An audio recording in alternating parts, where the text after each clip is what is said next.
Oh my god, what are you doing? What are you doing?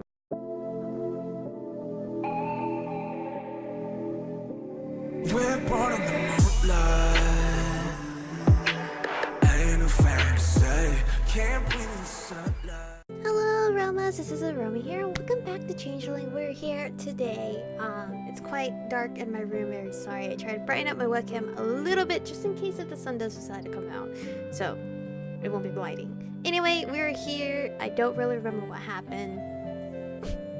Sympathizing with Violet, you're doomed. I think I'm just now telling her about the whole sleepwalking situation. Very funny. She pulled into my driveway. Michiko, listen to me, okay? I knew what it's like to find yourself in the middle of all of this and want to just curl up somewhere and come to terms with everything on your own. To be afraid to rely on others because all of it is new and scary and you don't know who or what to trust. I also know that doing that can get you killed. Please don't hide something like this from me again. Please. I'm sorry. I stopped not wanting to make another excuse. I won't, okay? Good. I think that was like the saddest Allie has ever looked earlier. I'm going to get on this sleepwalking thing too, because we can't let that continue to go on. I don't care if Elliot thinks he can keep an eye on you and protect you. We have to put a stop to it fast. In the meantime, until I come up with something, please be careful. I will. And I'll figure out what to do about Spencer too. I bit my lip holding back a sigh. This was why I'd been hesitant to tell her. She had all her work with the agency and now she was solving my problems too. Damn it. I knew she was happy to do it, but I hated putting that pressure on her. It's going to be fine. I'm going to be fine, okay? I'm going to make sure of it.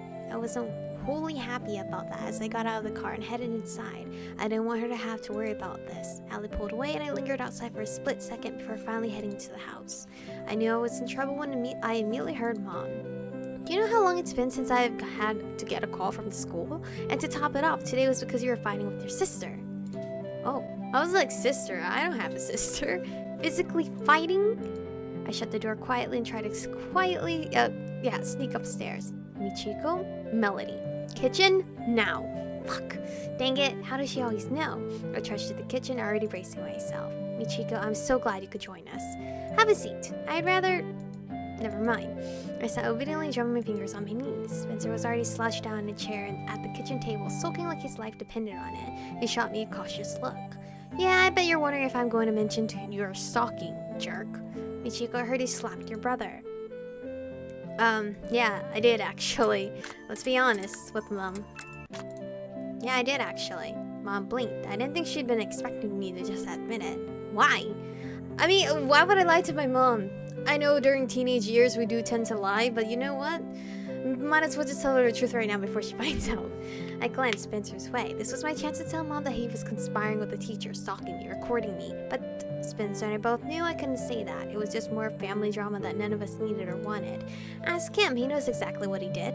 Spencer looked away, expression guilty, but he said nothing. Nothing he could have done warrants hitting him. You'd think that. What does that even mean? It means that patience has its limits. You know how he's been since we got back. And I've tried to just put up with it. At some point, I need to be able to stand up for myself. Standing up for yourself does not mean hitting your brother. Now I understand that being back in this town has probably awakened some both tensions, but so help me, the two of you are going to stop fighting over this, or I will ground you both until after graduation. This is my life now, getting yelled at between fighting with Spencer and freaking out that I'm a fairy equivalent of a pod person.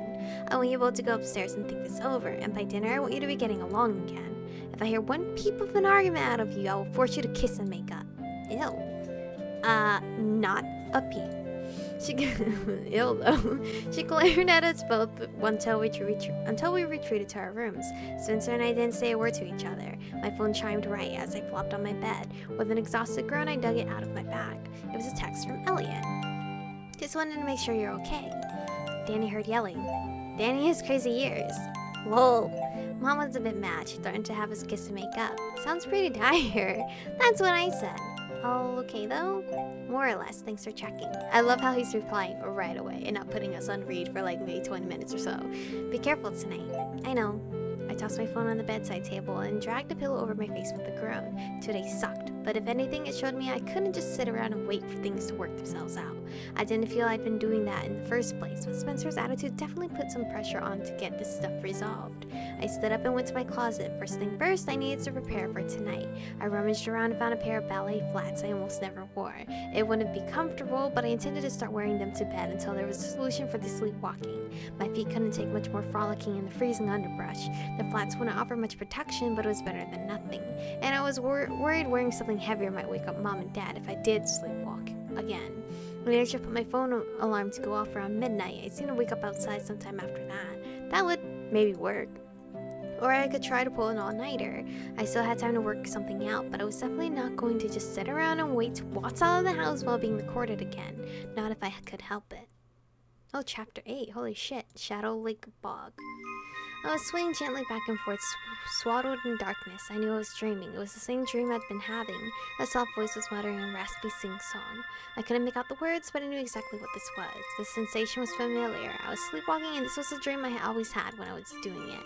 But it wasn't sleepwalking, was it? I need to wake up. Sleep. Just sleep. Who are you? Sleep! The voice barked. Ironically, it was that sound that woke me up. Okay, October 29th, Friday. Okay, 2 days away from Halloween. A wave of dizziness washed over me as I jolted into the world of the waking. I instinctively stuck out my hand to catch myself. Scratchy tree bark grazing my fingertips. I almost panicked, but it quickly gave way to a sort of muted annoyance. I sighed. So, I'm outside. Again. I sucked my breath in as cold, damp air gusted over me. The treetops creaked gently in the breeze. This had already become too commonplace to be surprised anymore. I was just glad I'd worn shoes and a long-sleeve shirt to bed. Even with those, it was still freaking cold. I looked around and realized with a sinking feeling that again I had no idea where I was. It seemed like each time I did this, I managed to get further and further from the house by the time I woke up. I mentally kicked myself for not wearing something heavier to bed, something with pockets so I'd at least have my phone. I've been worried someone would notice I slept in my clothes, but I should have risked it. At least I'd have been warmer. The moon was hidden behind an overcast sky, so there wasn't much light to see with, and through the branches there wasn't a hint of light from houses to be seen, so I was definitely pretty far out again. I shivered as the wind kicked up and tried to pull my shirt tighter. Just how far out, though? I had no way of knowing, just like I had no way of knowing which direction I should go to get back. Elliot had said he had to work, so I knew he wouldn't be coming to my rescue this time. What do I do now? Fuck. Well, try to go back the way you came. Channel your Fae energy to find the way home. Well, the Fae energy is going home to the Fae.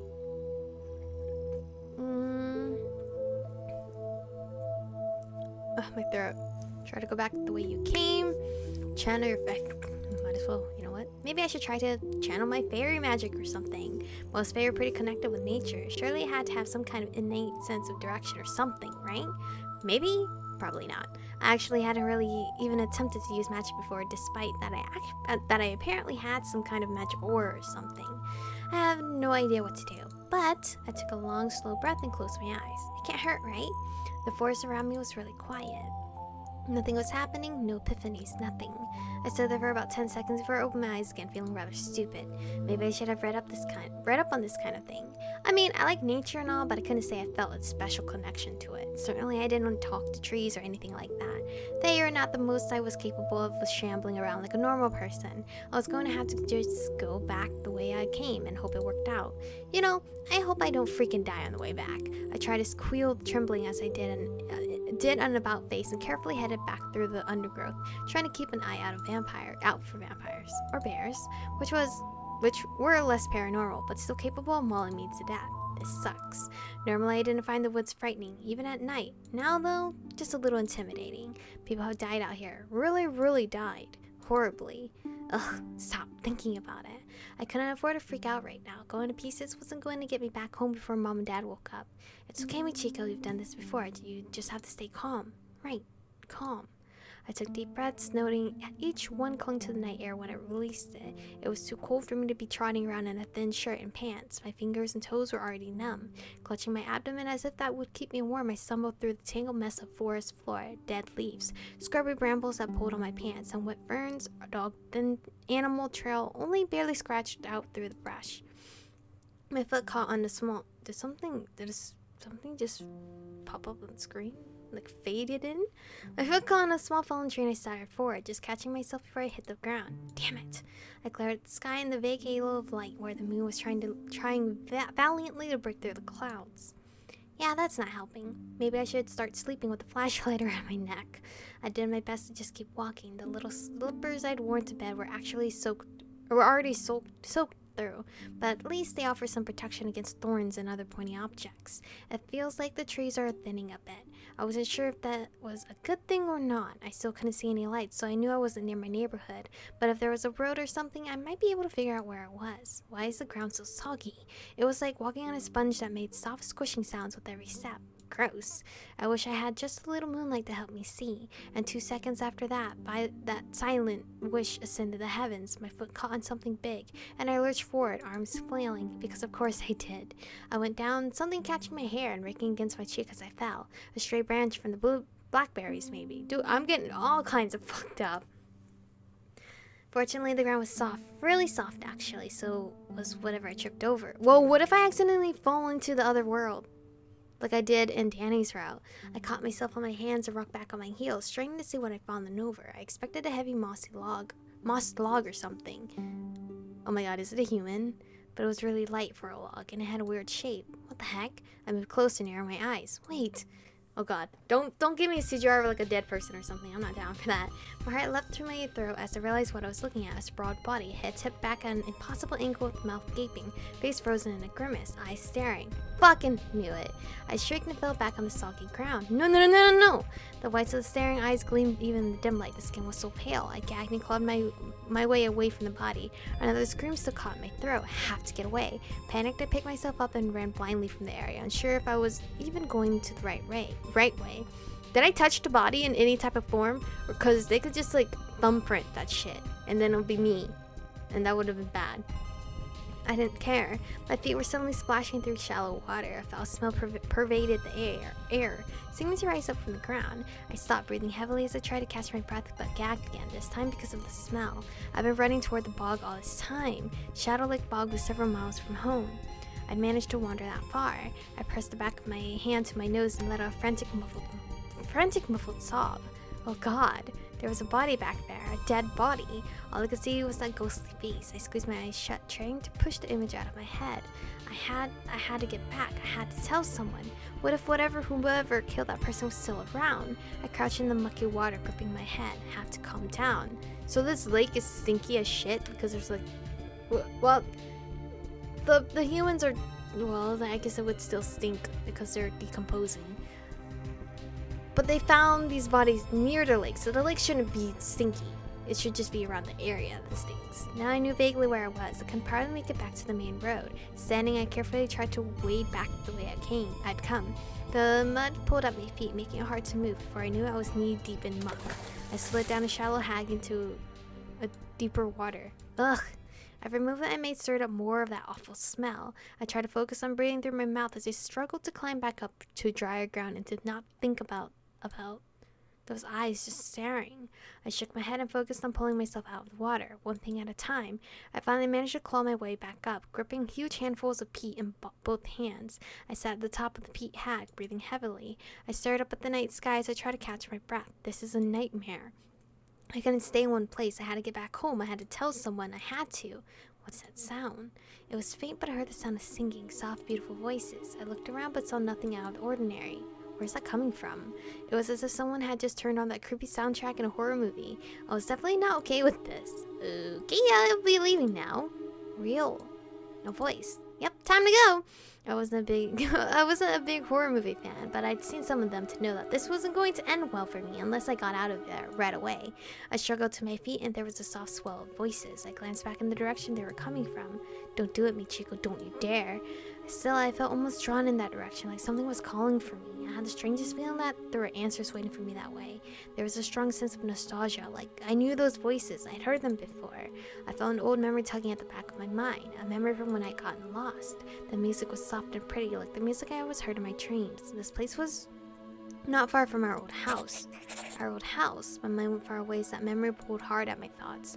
I forgot the dead body, I forgot the danger I was in, and almost as if in a trance, I took a step toward to the voices. Step toward, sorry, not forward. Look at her face. It's like she's been hypnotized. Get the heck out of there, though. We're not going for that. No.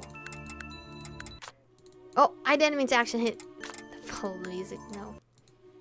I had read enough fairy tales to know I should not follow singing voices no matter how alluring. It was almost painful to turn away and go the opposite direction, though. That was when I also realized my poor slippers had apparently met their demise in the bog water. Dang it. I slid myself and headed back to the trees. I really hope I didn't stumble on the body again. I staggered away from the bog, away from the voices. As they faded, that lingering compulsion to follow them began to fade as well. I was relieved. I stopped to rest against a tree and get my bearings, as much as was possible in the middle of a dark forest. I heard rustling and some kind of odd noise. There was something moving not far from where I was. I could see movement through the trees. What is... I was rooted to the ground, unable to back away, unable to keep going. There was just enough moonlight highlighting the figures for me to realize a familiar head of purple and black hair bent over the body. I clapped my hands to my mouth, trying to muffle the cry. Oh my god, what are you doing? What are you doing? It was too late. He looked up at me. Elliot. There was blood around his mouth, dribbling down his chin. It was running down his throat and soaking the neck of his shirt. I let out a choked scream and staggered backwards as recognition washed over his face. Michiko? No. I turned and fled. Michiko, wait! I didn't look back. I just couldn't. I couldn't stay. I couldn't listen to whatever he was going to say to me. Was he eating a body or drinking the body? We went back towards the body? I thought we were trying to avoid that body. But this is where I'm going to stop for today's episode because Elliot has some explaining to do. I don't think he's... I'm not going to already put him as the culprit instantly because I'm pretty sure maybe he had a drink of an animal and so happened to see the body and he just didn't wipe his mouth as he was staring at the body. That does not make sense. Anyway, thank you guys for watching. Stay beautiful and I'll see you guys in the next one.